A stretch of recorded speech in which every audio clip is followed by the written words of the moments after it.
Purihin ng Panginoon.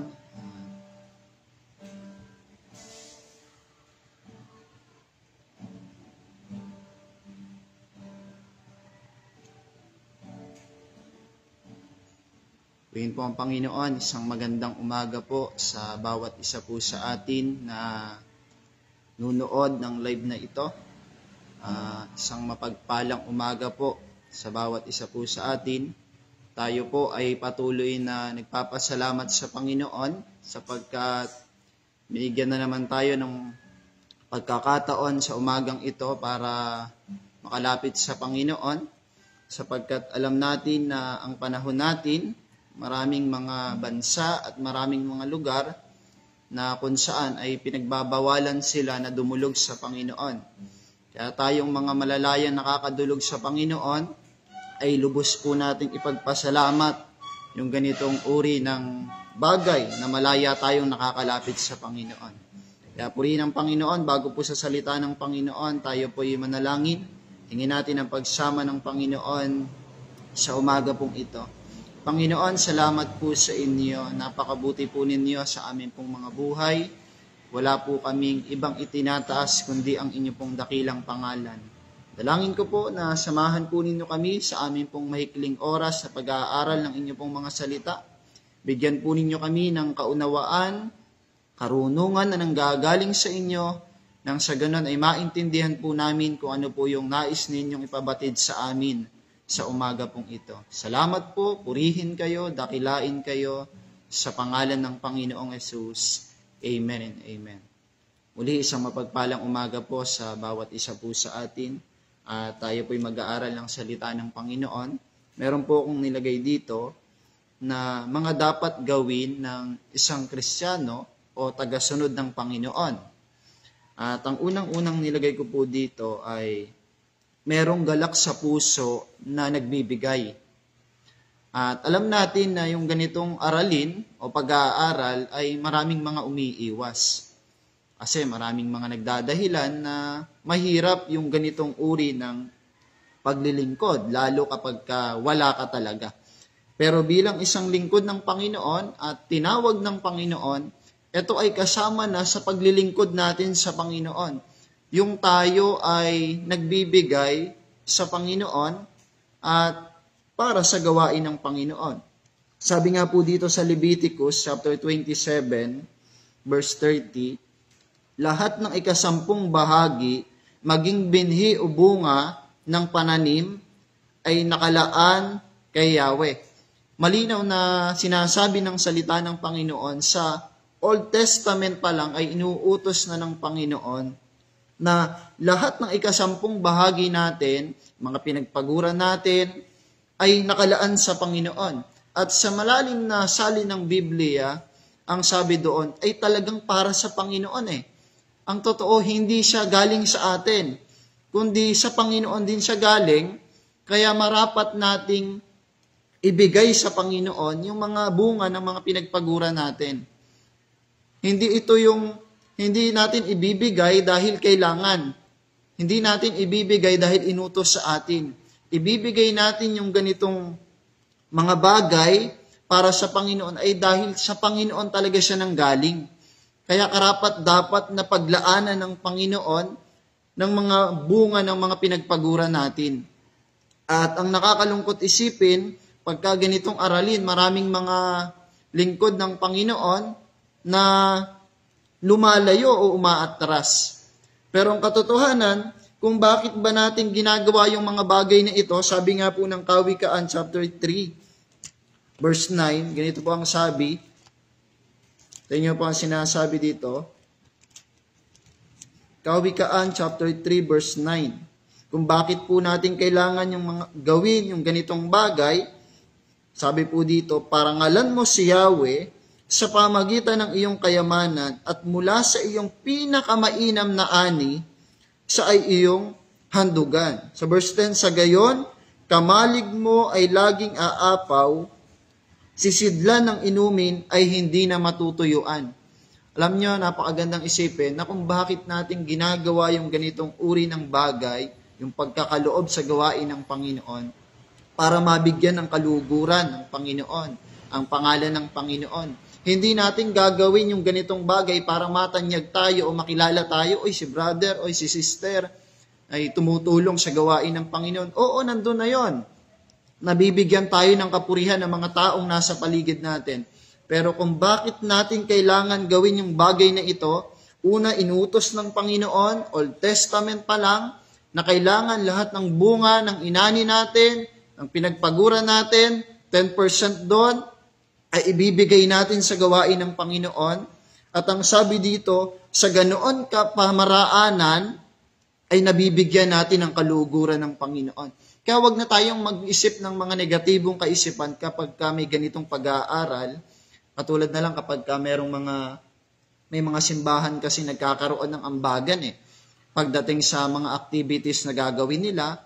At may mga tao na hindi maiiwasan na pagdating sa pag-aambag-ambagan ay nagkakaroon ng mga kaisipan na hindi maganda.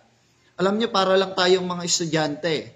Alam nyo, nung panahon na nag-aaral tayo, di po ba, pagka may binigay ang guru natin o yung mga advisor natin na isang assignment o project at may pagkakataon na ginugrupo tayong mga mag-aaral Di po ba ngayon, ang gagawin natin para mabuo natin yung binigay na project sa atin ng mga advisor natin nung tayo'y nag-aaral pa, magkakaroon tayo ng mga ambagan. Ako nabibili sa ganito, ako nagagawa sa ganito, ito yung ibibigay ko.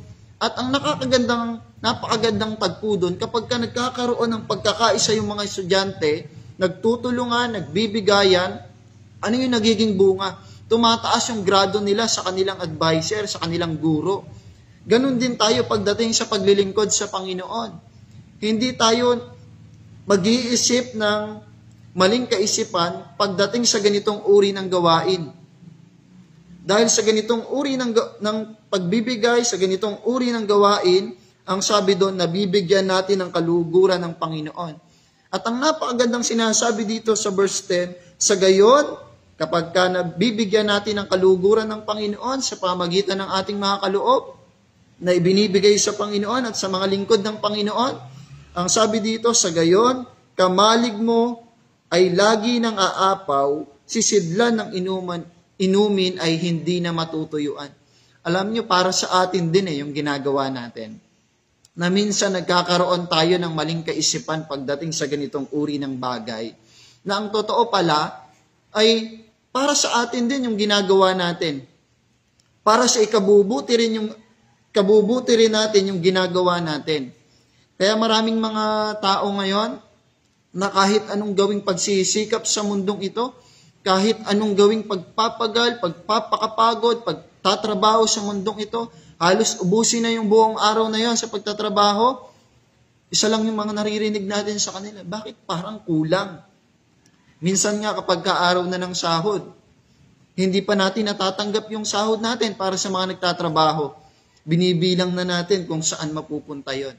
At minsan kinukulang pa yon. Di po ba?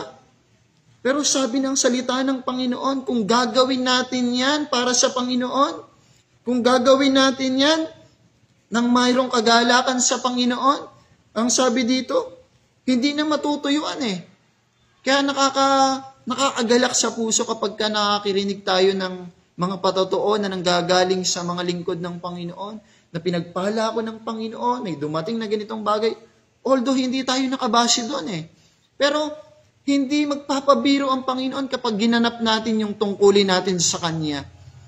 Ang sabi dito, hindi matutuyuan. At ang napakaganda, sabi dito, sa Kawikaan, ito alam natin itong talata na ito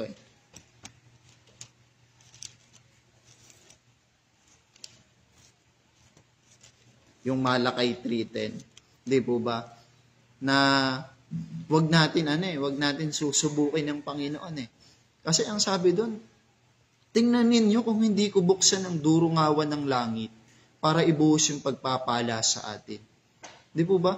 Kapag ganito yung ginagawa natin na para sa Panginoon, iba yung ganti ng Panginoon Kaya nga sabi ng mga lingkod ng Panginoon, sang-ayon din sa salita ng Panginoon, isa sa mga susi ng pagpapala sa mundong ito ay yung marunong tayong gumanap ng tungkulin natin sa Panginoon. Katulad ng ganitong bagay, yung pagbibigay.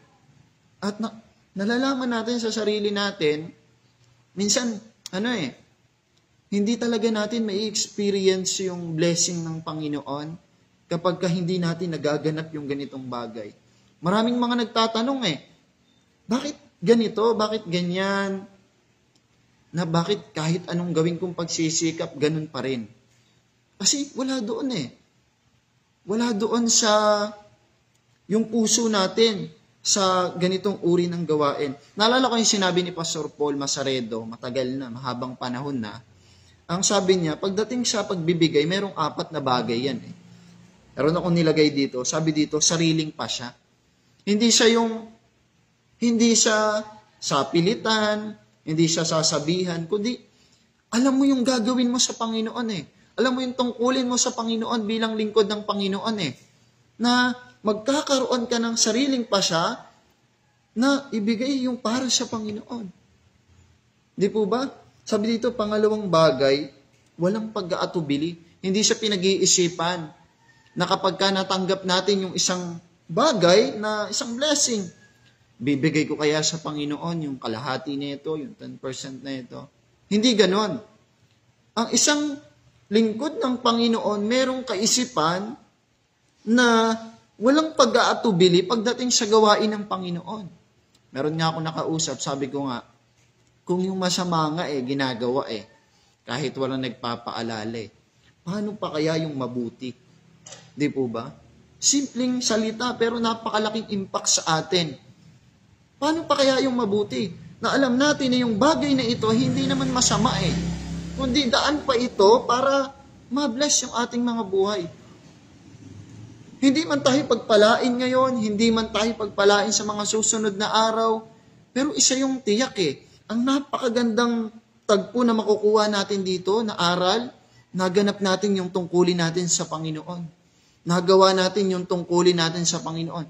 Sa ganitong uri ng kapamaraanan. Hindi pastor, wala nga po kami. Brother, wala nga po kaming ganito Di po ba? Meron pa akong naririnig na kapag although alam naman natin yung tungkulin natin sa Panginoon, di muna ako magkakaloob sa gawain ng Panginoon kasi meron naman sila pinagpapala naman sila Hindi ganon. Ang napakaganda doon, yung magawa natin yung tungkulin natin bilang lingkod ng Panginoon. Sabi pa nga dito, hindi sapilitan. Hindi naman pinipilit ng Panginoon yung ganitong mga bagay. Hindi siya, alam niyo yon, hindi yung pag sinabi ng Panginoon, okay lang, gawin mo to agad-agad. Hindi ganon. Hindi pinipilit. Kumbaga meron tayong kusang loob na nagkakaloob sa gawain ng Panginoon. At napakaganda panghuli, sabi dito merong kagalakan. Alam niyo yun? Kasi mawawalan lahat ng halaga o mawawalan lahat ng halaga, lahat ng ginagawa natin para sa Panginoon kapag wala yung kagalakan. Kaya sabi dito, merong kagalakan na nagkakaloob sa Panginoon. Kasi kahit anong pagbibigay mo, kahit gaano kalaki pa yan, kung sa puso mo naman ay merong pagtatanong at pagdadamdam, walang kagalakan. Sabi doon, useless lang yun Sabi nga dito, 2 Corinthians chapter 8, verse 12. Tignan niyo po dito. 2 Corinthians chapter 8, verse 12. Tignan niyo po yung sinasabi. Sapagkat kung may hangaring magbigay, tatanggapin ng Diyos ang inyong kaloob, ayon sa inyong makakaya, at hindi ayon sa inyo na hindi makakaya. Alam niyo, ganun kabuti ang Panginoon Hindi siya yung nagbibigay ng halaga. Hindi siya yung nagbibigay ng sukat kung gaano kalaki yung ibibigay natin sa Panginoon. Ang sabi dito, ayon sa makakaya natin Di po ba? Kaya minsan hindi nakatingin ang Panginoon doon sa mga tao na na malaki magbigay pagdating sa ganitong uri ng mga paglilingkod. Tapos wala namang kagalakan sa puso. Minsan mas tinitingnan pa ng Diyos, alam niyo, yung tao na napakasimple lang. Yung tao na kala mo walang mararating sa buhay, minsan yun pa yung mas sinasamahan ng Panginoon eh. Ang nakakalungkot lang isipin, sa panahon natin ngayon, ito ang nakikita ko higit sa Pilipinas, nakikita ko. Pag yung tao meron, siya yung mas kagalang-galang eh. Pero yung tao na kala mo parang wala lang, pero sa sarili niya, alam na alam niya sa sarili niya, nagaganap niya yung tungkulin niya sa Panginoon. Di po ba? Minsan yun, mas nakapokus pa ang Panginoon doon eh. Kaya sa atin, huwag tayong babase doon sa estado ng kalalagayan ng tao, sa kasuutan ng tao. Huwag tayong babase doon. Sabi pa nga dito, Matthew chapter 6, verse 1. Tingnan niyo po, napakaganda rin ng sinasabi dito. Pag-ingatan ninyong hindi pakitang tao ang pagtupad ninyo sa inyong mga tungkulin sa Diyos. Sapagkat, sabi dito, kapag ganyan ang ginagawa ninyo, wala kayong matatamong gantimpalang buhat sa inyong amang nasa langit. Sunod po natin, verse 2. Kaya nga kapag nagbibigay ka ng limos, huwag mo nang ipag-ingay pa gaya ng ginagawa ng mga pagkukunwari sa sinagoga at mga lansangan upang sila'y purihin ng tao. Tandaan ninyo, tinanggap na nila ang kanilang gantimpala. Hindi na kailangan pa na kapag ganito yung sasabihin pa natin, ipapakita pa natin, para matanyag yung sarili natin. Hindi tayo nakabase doon, mga lingkod ng Panginoon. Verse 3, sa halip kapag nagbibigay ka ng limos, huwag mo nang ipaalam ito, maging sa matalik mong kaibigan. Sa 4, gawin mong lihim ang iyong pagbibigay ng limos at ang iyong amang nakakakita ng kabutihang ginagawa mo ng lihim ang siyang magbibigay sa iyo ng gantimpala. Kaya minsan kapag, alam niyo, hindi kasi maiiwasan sa tao yun eh.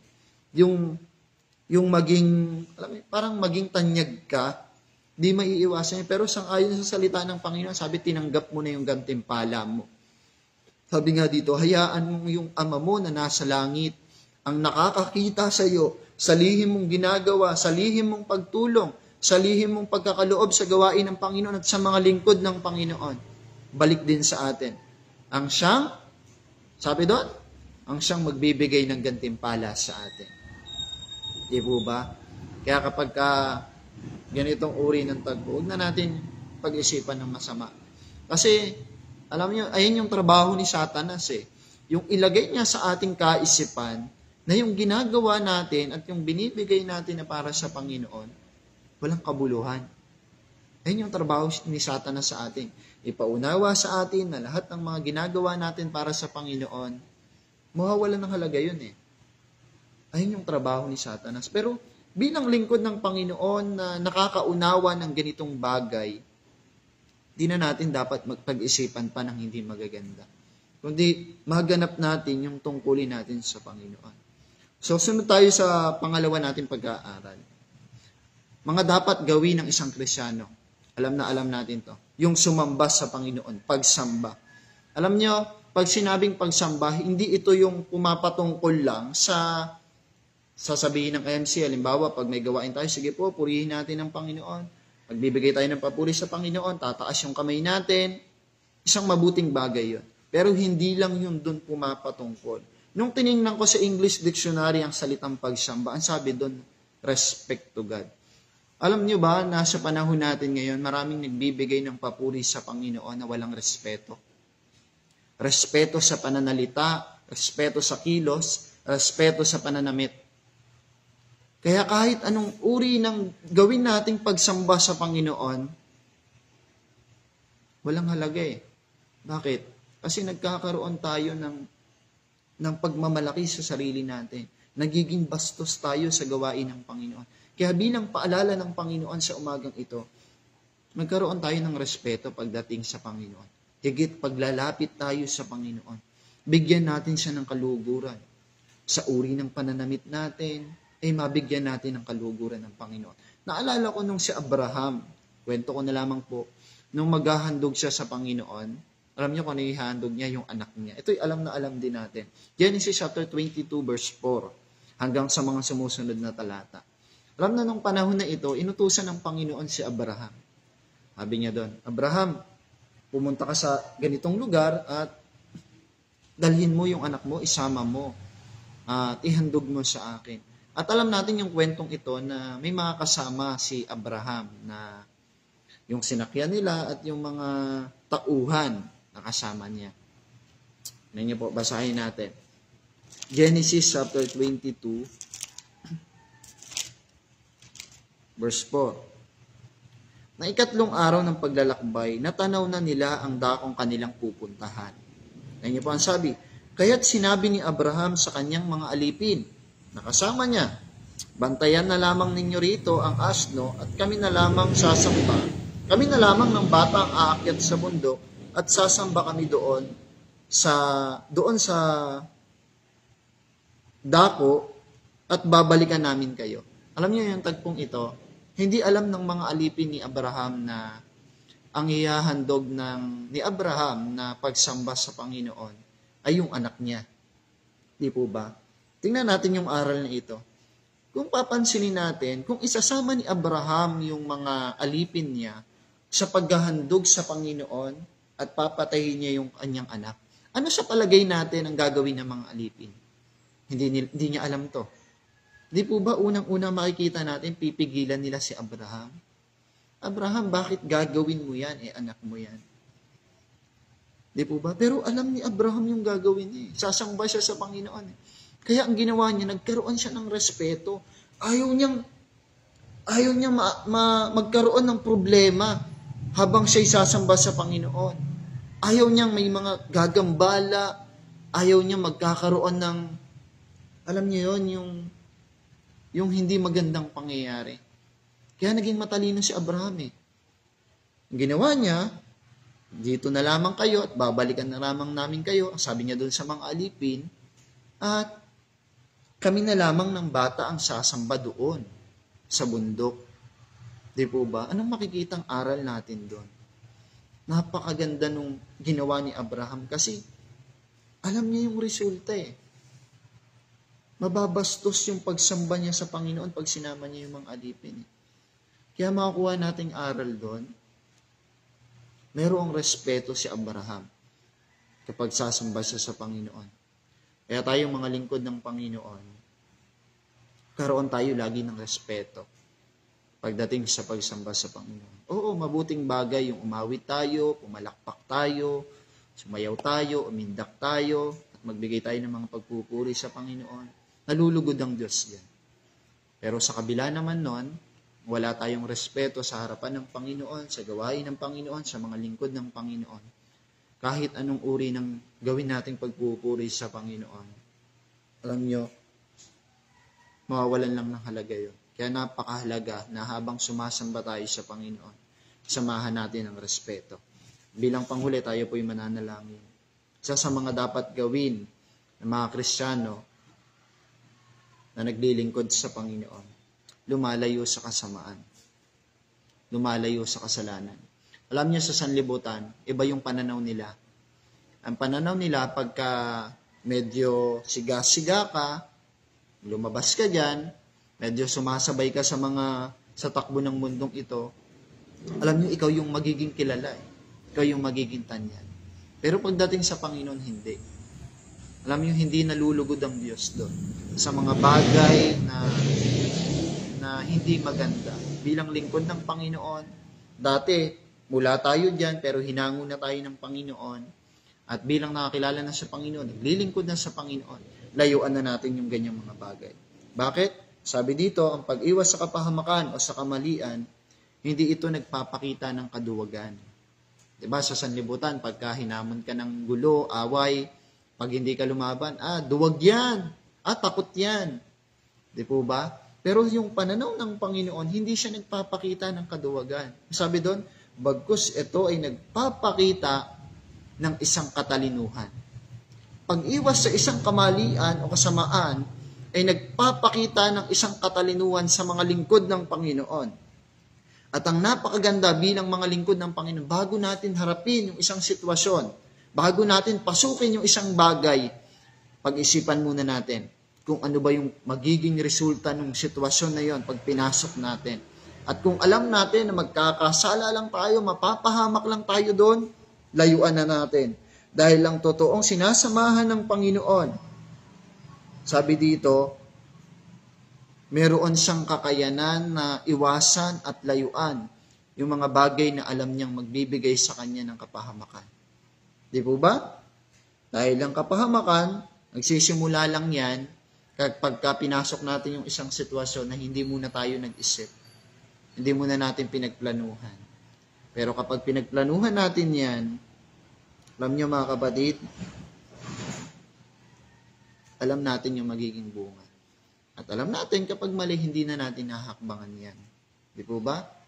Kaya bilang isang mga lingkod ng Panginoon, sa umaga pong ito, malinaw na pinapaalala sa atin ng Panginoon. Unang bagay na inaaral natin, magkaroon tayo ng kagalakan pagdating sa pagbibigay. Alisin natin yung lungkot, yung murmuring, alisin natin yung mga maling kaisipan. Dahil kung bakit natin ginagawa yung bagay na yan, ay unang-una, mabigyan ng kaluguran ng Panginoon. Pangalawa, para din naman po sa atin. At pangalawa, pagsasamba tayo sa Panginoon, samahan natin ng respeto. Sa kilos natin, sa ganito, sa pananamit, sa pagsasalita, samahan natin ng respeto.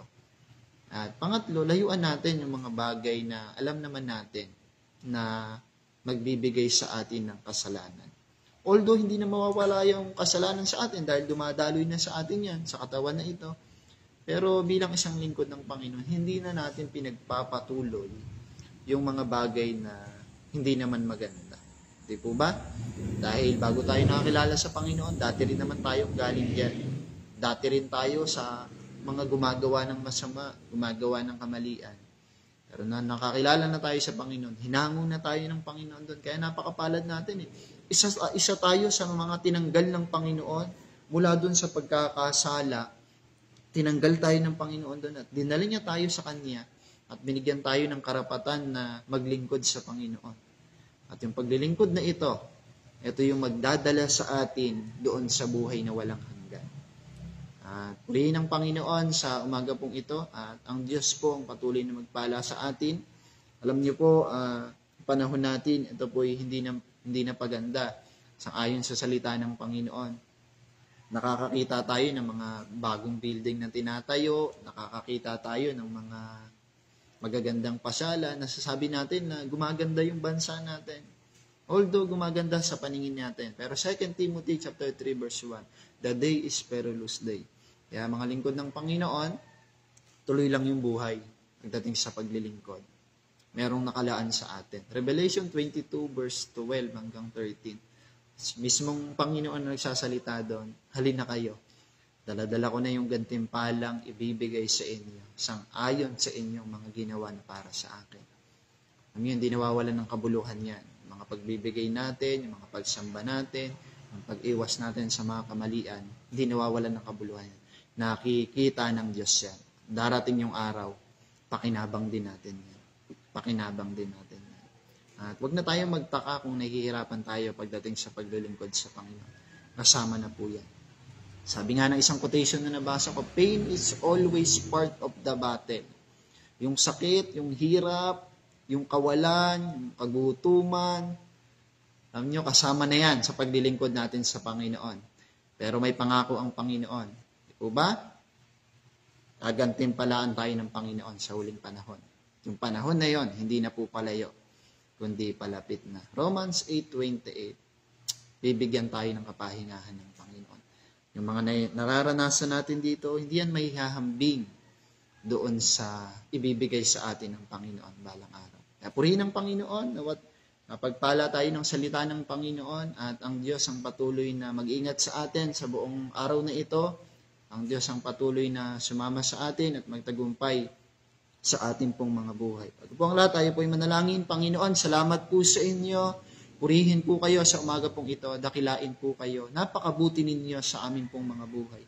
Maraming salamat sa mga salita ninyo na kung saan ay nagbibigay sa amin ng kalakasan, nagbibigay sa amin ng hamon para mas lalo kaming magpatuloy sa paglilingkod po sa inyo. Purihin kayo sa umagang ito, Lord. Pagpalain niyo pong bawat isa sa mga nanood at manunood pa. Kayo pong patuloy na mag-bless sa kanila. Ingatan niyo po sila. Kalakasan na nanggagaling sa inyo ay maibigay po ninyo. At maging sa mga may karamdaman, Panginoon, ang kagalingan ay patuloy po ninyong iparanas sa kanila. Bless niyo po ang kabuuan ng organization ng Doro Faith, sa aming General Superintendent, Pastor Joseph Glenn Masaredo, at sa lahat ng mga district supervisor, simula District 1 hanggang 9, sa lahat ng mga pastor, mga manggagawa na nagpapagal, makasunod lamang po sa inyo. Panginoon, kayo na po yung gantimpala namin. Aming salamat po, purihin kayo, dakilain kayo sa pangalan ng aming Panginoong Jesus. Amen. God bless po sa bawat isa.